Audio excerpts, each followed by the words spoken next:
Indian പ്രധാനമന്ത്രി ഹൈദരാബാദിൽ നടത്തിയ ഓസ്റ്റെറിറ്റി, അതായത് മനസ്സിലാക്കുക, അതിനുശേഷം വഡോദരയിൽ പറഞ്ഞു, അതേപോലെ ഇന്ത്യയിലുള്ള ക്യാബിനറ്റ് മിനിസ്റ്റേഴ്സ് രാജ്നാഥ് സിംഗ് പറഞ്ഞു, അമിത്ഷാ പറഞ്ഞു, വലിയൊരു ക്യാമ്പയിനായിട്ട് സ്റ്റാർട്ട് ചെയ്തിരിക്കുകയാണ്.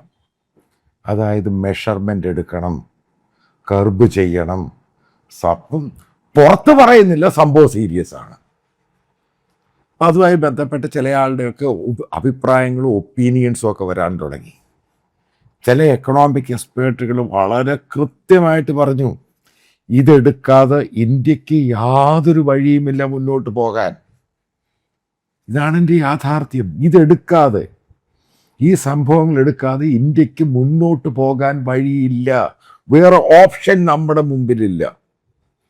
ആ രീതിയിലേക്ക് ഇന്ത്യ എന്ന് പറഞ്ഞ മഹാരാജ്യത്തെ ഈ കഴിഞ്ഞ 12 വർഷം കൊണ്ട് ഇന്ത്യൻ പ്രധാനമന്ത്രിയും BJPയും ഈ രീതിയിലോട്ട് മാറ്റി.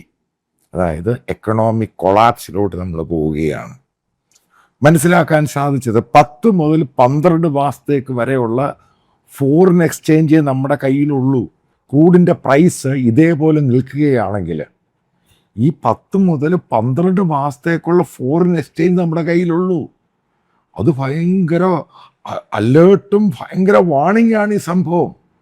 അതുകൊണ്ട് നിവൃത്തിയില്ലാതെ തന്നെയാണ് ഗവൺമെൻറ് ഇത് പ്രഖ്യാപിച്ചിരിക്കുന്നത്. എന്താണ് അതിൻ്റെ ചില പ്രധാനപ്പെട്ട പോയിന്റിലോട്ട് വരെ? എന്താണിത് ഇത്ര കാര്യമായിട്ട് എടുക്കാനുണ്ടായ കാരണം, റീസണൊക്കെ? അതായത് നമ്മുടെ മേജറായിട്ടുള്ള ഫോറിൻ റെമിറ്റൻസ് എന്ന് പറയുന്നത്, അതായത് ഇന്ത്യക്കാർ വിദേശ രാജ്യങ്ങളിൽ ചെയ്യുന്ന ജോലിയാണ്. അവിടെ ചെയ്യുന്ന ബിസിനസ്, അവിടെ ചെയ്യുന്ന ലേബർ ആണെങ്കിലും, മറ്റു പല രാജ്യങ്ങൾ, അമേരിക്കയാണെങ്കിലും UAE ആണെങ്കിലും യൂറോപ്യൻ രാജ്യങ്ങളാണെങ്കിലും, അവരവിടെ നിന്ന് ഇങ്ങോട്ട് അയക്കുന്ന കറൻസി അത് ഏകദേശം 13 ലക്ഷം കോടിയോളം വരും ഒരു വർഷം. പക്ഷേ കഴിഞ്ഞ ഒരു വർഷം അത് ഷാർപ്പായിട്ടങ്ങ് കുറഞ്ഞു. വാറും പ്രശ്നങ്ങളും ഒക്കെ ഒരു കാരണം. കഴിഞ്ഞ 2 മാസമായിട്ടത് ഷാർപ്പായിട്ടങ്ങ് ഡിക്ലൈൻ ചെയ്തു.